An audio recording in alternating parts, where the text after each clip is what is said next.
സമസ്തയുടെ പ്രതിനിധി ഒണപ്പള്ളി മുഹമ്മദ് ഫൈസി ഉണ്ട്. ഫൈസി സാഹിബ്, നിങ്ങൾക്ക് ഒരിക്കലും പൊറുക്കാനോ അല്ലെങ്കിൽ പൊരുത്തപ്പെടാനോ പറ്റുന്ന ഒരു ഫോഴ്സ് അല്ല ജമാഅത്ത് ഇസ്ലാമി. അതായത് നേരത്തെ പറഞ്ഞ പോലെ ഒരു മതാധിഷ്ഠിത രാഷ്ട്രത്തിന് വേണ്ടി നിൽക്കുന്നു എന്ന് വിമർശകർ പറയുന്നതാണ്. അതിൽ സുന്നി വിഭാഗക്കാർ, രണ്ട് സുന്നി വിഭാഗക്കാരും അത് സംബന്ധിച്ച് വ്യക്തമായ നിലപാടുണ്ട്.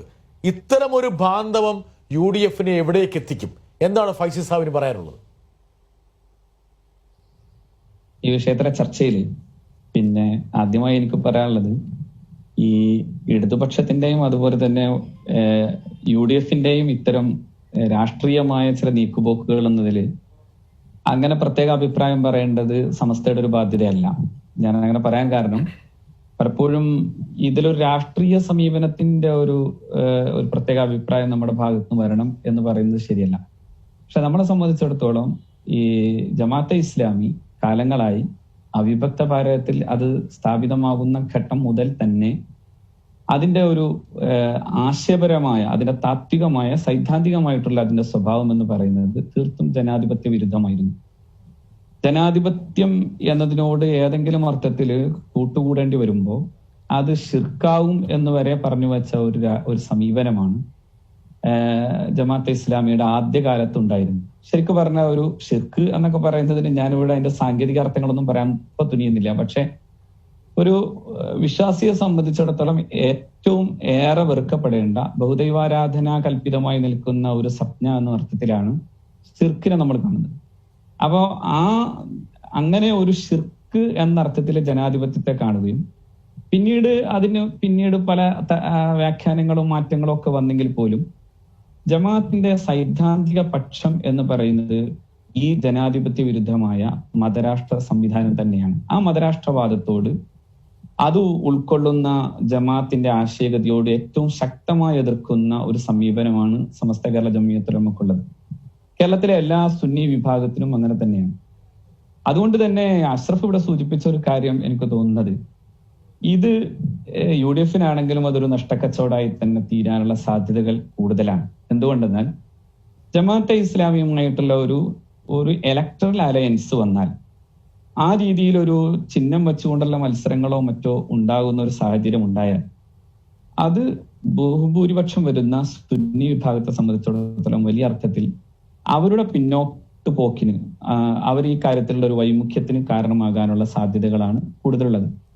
ഞാൻ ഈ വിഷയത്തിൽ ഇങ്ങനെ ഒരു ഇലക്ട്രൽ അലയൻസ് ഉണ്ടായിട്ടുണ്ട് എന്ന് സ്ഥാപിക്കാനൊന്നും ആഗ്രഹിക്കുന്നില്ല. ഇപ്പോഴും അതൊരു അനിശ്ചിതാവസ്ഥയിൽ കിടക്കുന്ന ഒരു കാര്യമാണ്.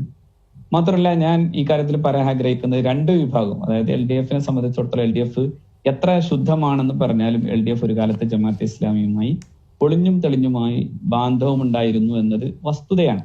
നമ്മൾ മലയാളികൾ കണ്ടതാണ്. അങ്ങനെ ഉണ്ടായിത്തീർന്ന സമയങ്ങളിലൊക്കെ നമ്മൾ ആ വിഷയത്തിൽ, അതായത് സമസ്തയുടെ പക്ഷത്ത് നിന്ന് അത്തരം എതിർപ്പുകൾ ഉണ്ടായതും നമ്മുടെ മുമ്പിലുണ്ട്.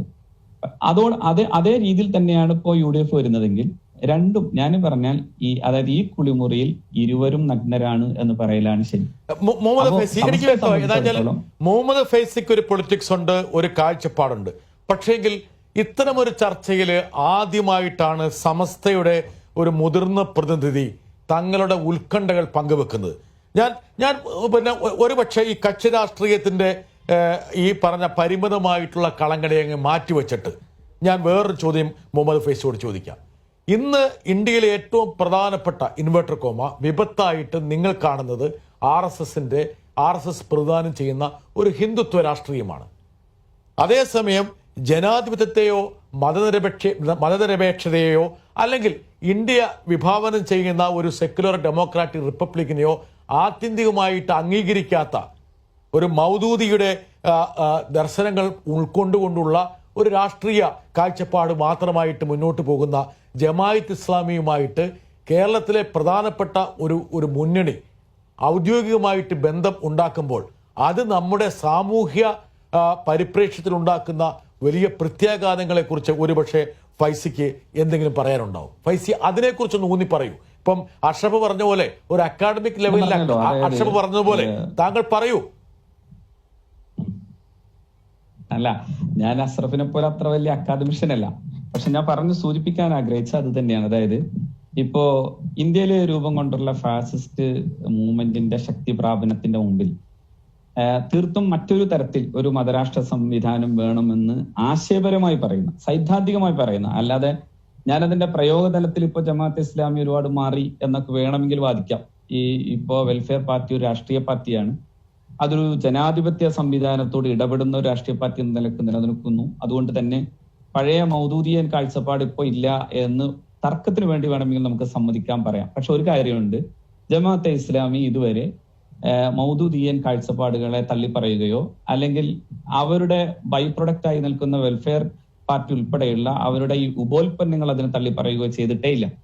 അതുകൊണ്ട് തന്നെ ഈ ഒരു പ്രശ്നം, നിങ്ങൾ നേരത്തെ പറഞ്ഞ ഒരു പ്രശ്നം ഇവിടെ മുന്നിൽ നിൽക്കുന്നത്, അതായത് നമ്മുടെ മുമ്പിലുള്ള ഇന്ത്യയിലെ ഫാസിസ്റ്റ് രാഷ്ട്രീയത്തെ ഫലപ്രദമായി ചെറുക്കേണ്ടത് ഒരു ശുദ്ധ മതേതര ചിന്തയുടെ അടിസ്ഥാനത്തിലും ഒരു ശുദ്ധ മതേതര രാഷ്ട്രീയത്തിന്റെയും അടിസ്ഥാനത്തിലാകണം എന്ന് തന്നെയാണ് നമ്മളും മുന്നിൽ വെക്കുന്ന ഒരു പ്രധാനപ്പെട്ട അജണ്ട. കാരണം ഇല്ല എന്ന് വരുന്നത് ശുദ്ധ മതേതരവാദികളായ ആളുകളെ സംശയത്തിന്റെ വഴിയിലേക്ക് മാറ്റാനും അതുവഴി ഇപ്പൊ ജമാഅത്തെ ഇസ്ലാമി ഒക്കെ ഉൾക്കൊള്ളുന്ന അത്തരം രാഷ്ട്രീയത്തിന്റെ കാപട്യം മനസ്സിലാക്കുന്നവർ മാറി നിൽക്കാനും കാരണമായാൽ ഇന്ത്യയുടെ ഫാസിസ്റ്റ് രാഷ്ട്രീയത്തെ ചെറുക്കാനുള്ള ഫലപ്രദമായ ഒരു പ്രതിരോധം സാധ്യമാകാതെ പോകുമെന്ന ആശങ്ക ഒരു സാമാന്യ രാഷ്ട്രീയ നിരീക്ഷണത്തിന്റെ ഭാഗമായി എനിക്കുമുണ്ട് എന്നത് വസ്തുതയാണ്.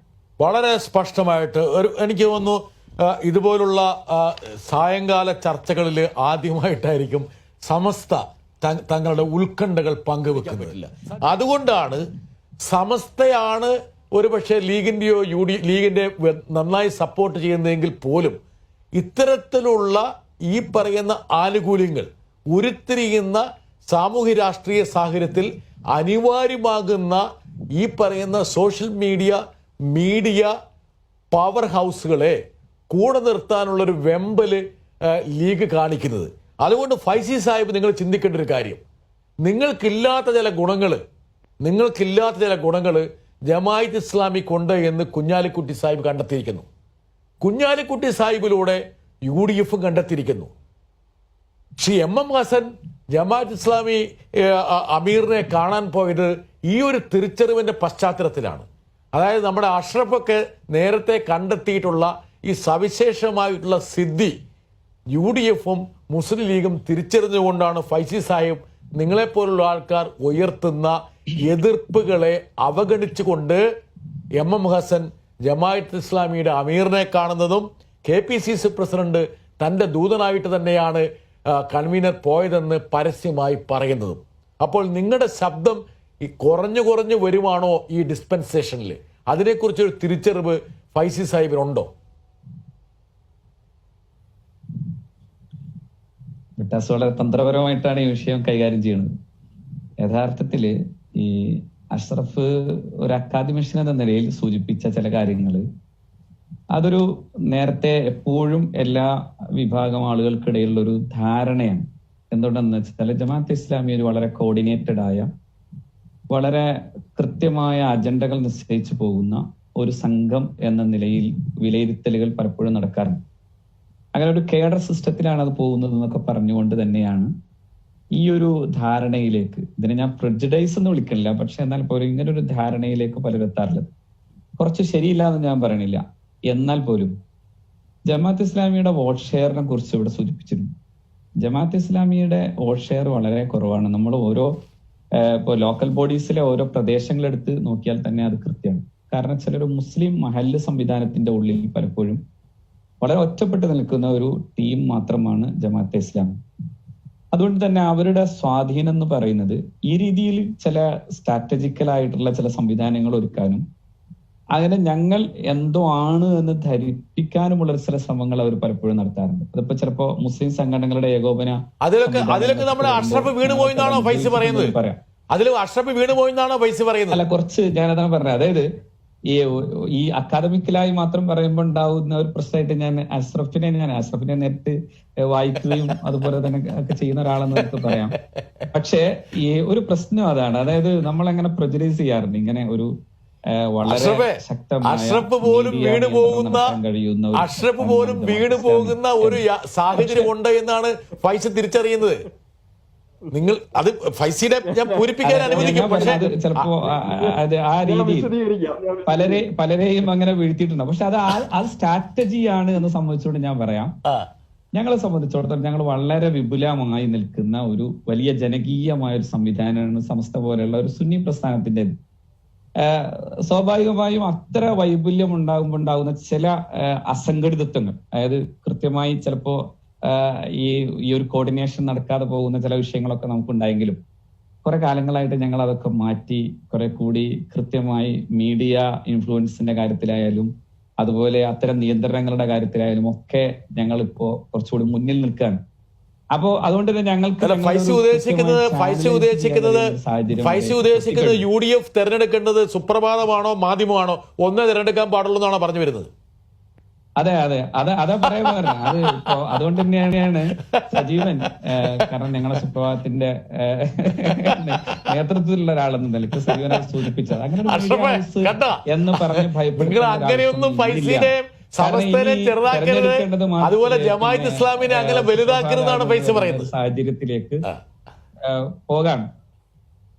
അതെ, ചിലപ്പോഴൊക്കെ ഈ സംസ്ഥയെ പോലുള്ള സംഘടനകളെ അണ്ടർ എസ്റ്റിമേറ്റ് ചെയ്തുകൊണ്ട് നടത്തുന്ന ഇത്തരം നിഗമനങ്ങളിൽ നിന്ന് നമ്മൾ മാറേണ്ടതുണ്ട്. ഞാൻ ഒരു കാര്യം സംബന്ധിച്ച് പറയുന്നു. നേരത്തെ ബിട്ടാസ് സൂചിപ്പിച്ചല്ലോ, ഞാൻ ബിട്ടാസിന്റെ കൂടെ നിൽക്കാനൊന്നും ആഗ്രഹിക്കണില്ല. ഞാൻ പറഞ്ഞല്ലോ നേരത്തെ, അതായത് രണ്ട് രാഷ്ട്രീയ പ്രസ്ഥാനങ്ങളും അല്ലെങ്കിൽ രണ്ട് മുന്നണികളും സമയാസമയം പോലെ പലപ്പോഴും ഈ മാറ്റങ്ങളൊക്കെ വരുത്തിയിട്ടുണ്ട്. ഇപ്പോഴും ഒരുപക്ഷെ ഇപ്പൊ ബംഗാളിലൊക്കെ ഉള്ള ചിത്രം ഞാൻ കണ്ടു. അവിടെ തൃണമൂലും അതുപോലെ തൃണമൂലിനെതിരായിട്ട് കോൺഗ്രസും CPM-ഉം അതുപോലെ വെൽഫെയർ പാർട്ടിയും ഒരേ കൊടി പിടിച്ച്, അതായത് 3 കൊടിയും ഒരുമിച്ച് കെട്ടുന്ന അവസ്ഥയൊക്കെ ഇപ്പൊ തന്നെ ചിത്രങ്ങളായി വരുന്നുണ്ട്. ഞാൻ പറയുന്നത് അത് അതിന്റെ രാഷ്ട്രീയമാണ്, ഞാൻ ആ വിഷയത്തിലേക്ക് വരുന്നില്ല. പക്ഷെ ഒരു കാര്യം, ജമാഅത്തെ ഇസ്ലാമിയുടെ ആ ഫ്ലെക്സിബിലിറ്റി ഉണ്ടല്ലോ, അതാണ് അതിന്റെ ഏറ്റവും വലിയ പ്രശ്നം. അതായത് ഇവിടെ അസ്രഫ് സൂചിപ്പിച്ച പോലെ ഇഖാമത്തുദ്ദീനും ഹുക്കുമത്തുൽ ഇലാഹിയും ഒക്കെയായി വന്ന് പിന്നെ അവസാനം വന്ന് ജനാധിപത്യത്തിലെത്തുമ്പോൾ വിവിധ ഘട്ടങ്ങളിൽ എങ്ങനെയൊക്കെയുള്ള നയസമീപനങ്ങളുടെ മാറ്റങ്ങൾ നടത്തിയ ഒരു പ്രസ്ഥാനമാണ് എന്ന് നമുക്ക് വളരെ വ്യക്തമായി മനസ്സിലാക്കാനാവും. ആ രീതിയിൽ ആരെയും സമീപിക്കാനും ആരെയും ആ രീതിയിൽ കൊണ്ടുപോകാനും കഴിയുന്നു എന്നതാണ് ജമാഅത്തിന്റെ പ്രത്യേകത. അത് നമ്മെ സംബന്ധിച്ചിടത്തോളം അതൊരിക്കലും ഒരു സ്ട്രൈക്റ്റായി നിൽക്കുന്ന, വളരെ കൃത്യമായ നിലപാടുകളിൽ ഉറച്ചു നിൽക്കുന്ന, അത് അകത്തും പുറത്തും എപ്പോഴെങ്കിലും ഒരു രാത്രിയിൽ മാറ്റുന്നതല്ല, അകത്തും പുറത്തും ഒരുപോലെ നിലപാടെടുക്കുന്ന ഒരു പ്രസ്ഥാനത്തെ സംബന്ധിച്ചിടത്തോളം സാധിക്കുന്നില്ല എന്നത് മാത്രമാണ് ഞങ്ങളെ സംബന്ധിച്ചിടത്തോളം. ഫേസിയുടെ രാഷ്ട്രീയ നിലപാടുകളെ കുറിച്ച് ഒരുപക്ഷെ ഞാൻ അവിടെ ചർച്ച ചെയ്യുന്നില്ലെങ്കിൽ പോലും എനിക്ക് ഫേസിയോട് ഒരു ചോദ്യമുണ്ട്. അതായത് നിങ്ങളെപ്പോലുള്ള സമസ്ത പ്രവർത്തകരാണ് ഇന്ത്യൻ യൂണിയൻ മുസ്ലിം ലീഗിന്റെ ഏറ്റവും പ്രധാനപ്പെട്ട അടിത്തറ. ഇത്തരത്തിലുള്ള താങ്കൾ ഉദ്ദേശിച്ച പോലെ ഫ്ലെക്സിബിലിറ്റി, ഞാൻ ഫ്ലെക്സിബിലിറ്റിക്ക് വേറൊരു വാക്ക് കൊടുക്കുകയാണ്, വശ്യത. ഇങ്ങനെയുള്ള വശ്യതയിൽ അമർന്നു പോകരുത്, ആകർഷകരാകരുത് എന്നുള്ള മുന്നറിയിപ്പ് നിങ്ങൾ മുസ്ലിം ലീഗ് നേതൃത്വത്തിന് ഈ അടുത്ത ദിവസങ്ങളിൽ കൊടുത്തിട്ടുണ്ടോ ഇല്ലയോ? സത്യസന്ധമായിട്ട് പറ ഫേസി. അല്ല, ഈ മുസ്ലിം ലീഗ് എന്നൊരു രാഷ്ട്രീയ പാർട്ടിയോട് സമസ്തക്ക് അങ്ങനെ ഒരു പ്രത്യേക ആഭിമുഖ്യം എന്ന് പറയുന്നതിനോടൊന്നും എനിക്ക് യോജിപ്പില്ല. സമസ്ത എന്നുള്ള ഒരു മുസ്ലിം സംഘടന ഇതുപോലുള്ള വശ്യതയ്ക്ക് മുസ്ലിം ലീഗ് ഉൾപ്പെടെയുള്ള രാഷ്ട്രീയ പാർട്ടികൾ വശംവദരാകരുതെന്ന് ഫൈസി സമസ്തയെ പോലുള്ള സംഘടനകൾ മുന്നറിയിപ്പ് നൽകിയിട്ടുണ്ടോ? അല്ല, ഞാൻ പറഞ്ഞു വരുന്നത്, അതായത് സമസ്തയെ സംബന്ധിച്ചിടത്തോളം അങ്ങനെ ഒരു പ്രത്യേക രാഷ്ട്രീയ ചേരുവയിലേക്ക് ചേർന്ന് നിൽക്കുന്ന ഒരു സംഘടനയല്ല. സ്വാഭാവികമാണ്, മലബാറിനെ സംബന്ധിച്ചിടത്തോളം അവിടെ സമസ്തയാണ് ഒരു സുന്നി പിന്നെ സമൂഹത്തെ സംബന്ധിച്ചിടത്തോളം ഒരു വളരെ ആധികാരികമായ ഒരു മത സംഘടന എന്ന നിലയിൽ നിൽക്കുന്നത് എന്നതും, മുസ്ലിം ലീഗ് അവിടെ മലബാറിൽ വളരെയേറെ ആഴത്തിൽ വേറുള്ള ഒരു രാഷ്ട്രീയ പ്രസ്ഥാനമാണ് എന്നതും കൊണ്ട് അതിൽ സ്വാഭാവികമായിട്ടുണ്ടാകുന്ന അടുപ്പങ്ങൾ ചിലപ്പോ വ്യക്തിപരമായി നമ്മളൊക്കെ നിങ്ങളെ ആ ബിട്ടാസിന്റെ സൂചനകളിൽ നിൽക്കുന്നത് പോലെ തന്നെ വ്യക്തിപരമായ രാഷ്ട്രീയ ആഭിമുഖ്യങ്ങൾ ഉണ്ടാവും. അതല്ലാതെ സംഘടനാപരമായ അങ്ങനെ ഒന്ന് പറയാൻ ഞാൻ ചോദിച്ചതിന് ഉത്തരം പറ. നിങ്ങൾ മുന്നറിയിപ്പ് കൊടുത്ത് ജമാഅത്ത് ഇസ്ലാമിയുടെ വശ്യതയിൽ ആകർഷ്ടരാകരുത് എന്ന് കുഞ്ഞാപ്പയോട് പറഞ്ഞോ? അതെ, അല്ല, അത് സംഘടനയുടെ അജണ്ടയല്ല.